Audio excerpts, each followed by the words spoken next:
क्या आपने भी ऐसा महसूस किया है कि कई बार आपको सपने में सांप बहुत साफ साफ दिखाई देता है?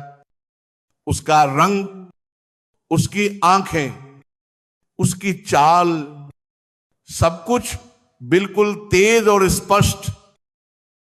अगर हां, तो यह बात आपके लिए अत्यंत आवश्यक है, क्योंकि सपनों में साफ दिखाई देने वाले सांप कोई साधारण स्वप्न नहीं होते।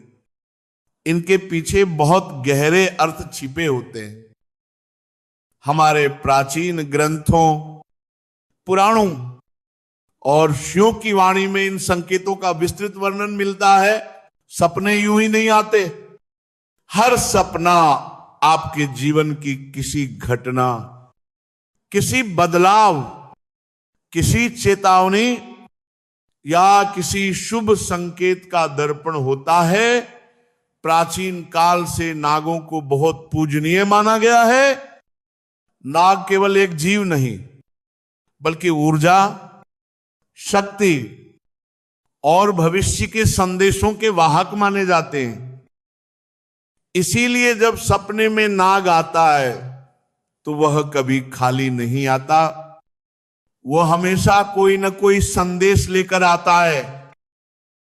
कई संदेश इतने महत्वपूर्ण होते हैं कि उन्हें हल्के में लेना बहुत बड़ी गलती हो जाती है।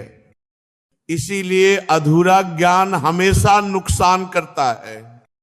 ये बात अंत तक समझना बहुत आवश्यक है महाराज। एक बार कैलाश पर्वत की ऊंची बर्फीली चोटियों में, जहां चारों ओर शांति थी, मंद हवा बह रही थी और वातावरण एकदम दिव्य प्रतीत हो रहा था, वहीं देवी पार्वती और भगवान शिव साथ विराजमान थे।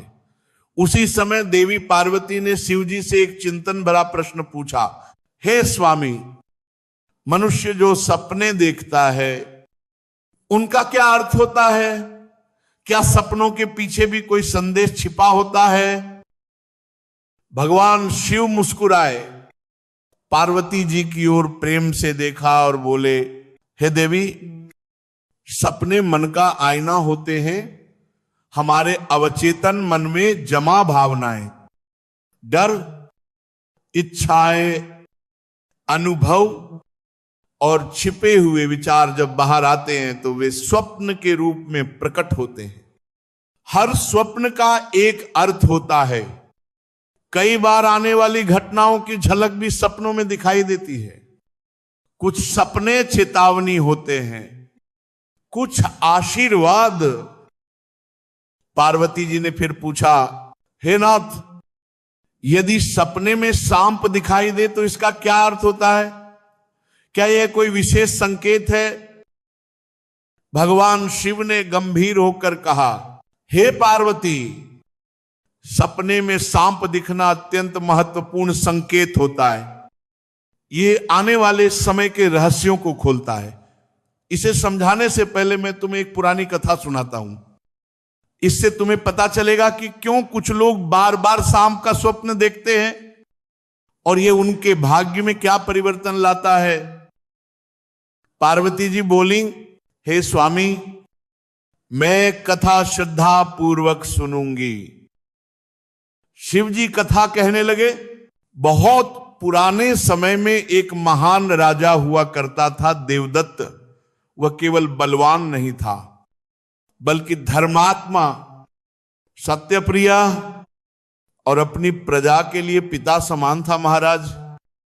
उसका राज्य विशाल था, भूमि उपजाऊ थी, वर्षा अनुकूल होती थी और प्रजा सुखी थी। राजा निष्पक्ष, करुणामय और अत्यंत विनम्र था। उसकी रानी सुभद्रा अत्यंत सौम्य और बुद्धिमान थी, परंतु दंपत्ति की एक ही चिंता थी, उनके यहां संतान नहीं थी। एक रात राजा देवदत्त ने एक विचित्र सपना देखा। उन्होंने देखा कि एक मरा हुआ सांप उनके पैरों के पास पड़ा है। राजा अत्यंत भयभीत हो गए। सुबह होते ही उन्होंने यह सपना रानी को बताया। रानी सुभद्रा ने कहा, हे स्वामी, सपने किसी न किसी संदेश के प्रतीक होते हैं। किसी विद्वान ऋषि से इसका अर्थ पूछना आवश्यक है। राजा ने मंत्रियों को बुलाकर कहा, हे मंत्रियों, मैंने एक विचित्र स्वप्न देखा है। जाओ और किसी ऐसे ऋषि को खोजो जो इसका अर्थ बता सके। मंत्री कई ऋषियों के पास गए, पर कोई भी इस स्वप्न का रहस्य न समझ सका। तब एक मंत्री बोला, हे महाराज, हमारे राज्य के पास के जंगल में आस्तिक मुनि रहते हैं, जिन्होंने जन्मेजय के नागयज्ञ में सभी नागों की रक्षा की थी। वे नागों के परम ज्ञाता हैं। वे ही आपके स्वप्न का अर्थ बता सकते हैं। राजा तुरंत रथ में बैठकर आस्तिक मुनि के आश्रम पहुंचे। मुनि ने उनका स्वागत किया और पूछा, हे राजन, किस कारण पधारे हो? राजा बोले, हे मुनिवर, मैंने नागों से जुड़ा एक स्वप्न देखा है, कृपया इसका अर्थ बताएं। मुनि बोले, हे राजन, आपने जो भी देखा है निशंक होकर कहे। राजा बोले, हे शिवर, मैंने एक मरा हुआ सांप अपने पैरों के पास देखा। मुनि ने कहा, हे राजन, यह अत्यंत शुभ संकेत है। जीवन की बाधाएं और संकट समाप्त होने वाले हैं। आप निश्चिंत रहें।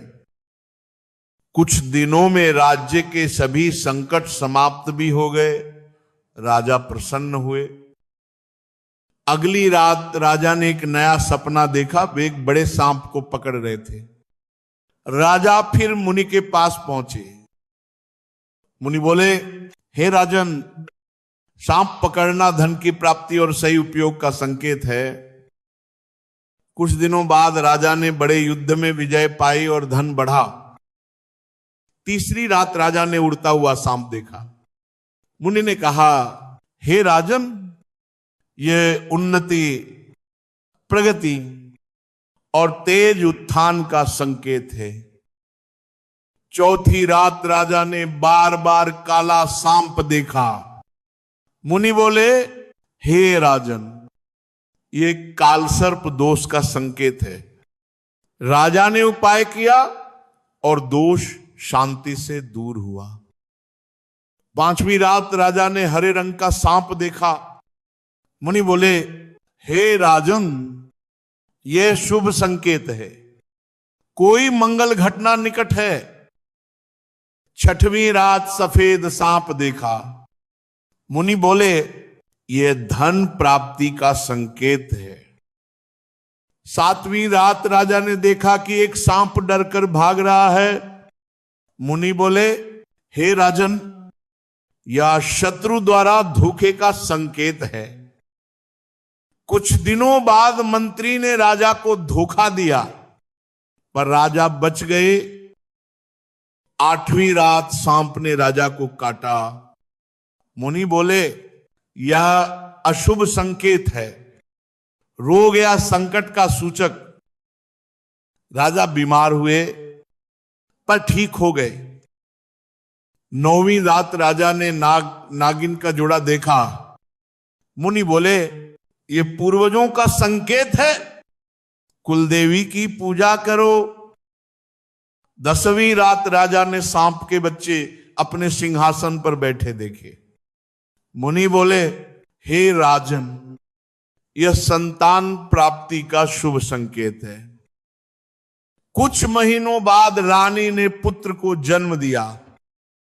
11वीं रात राजा ने सांप नेवला युद्ध देखा।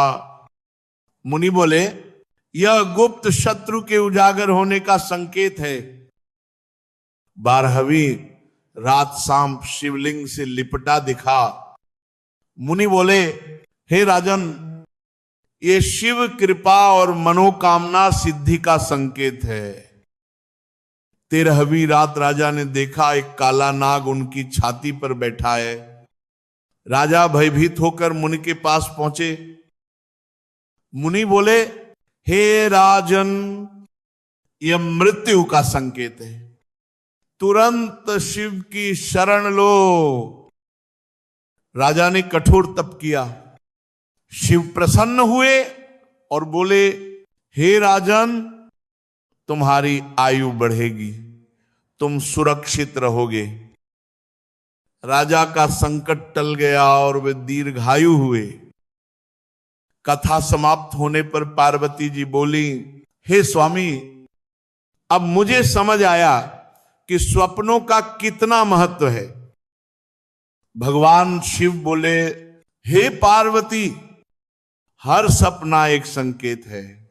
इसके बाद शिव जी ने सारे संकेत समझाए। मरा हुआ सांप बाधाएं समाप्त, सांप पकड़ना धन संपत्ति, उड़ता सांप उन्नति, काला सांप दोष, हरा सांप शुभ, सफेद सांप धन लाभ, सांप भागता धोखा, सांप काटे संकट, नाग नागिन पूर्वजों का संदेश, सांप बच्चे संतान, सांप नेवला गुप्त शत्रु, सांप शिवलिंग शिव कृपा, काला सांप छाती पर अत्यंत गंभीर चेतावनी।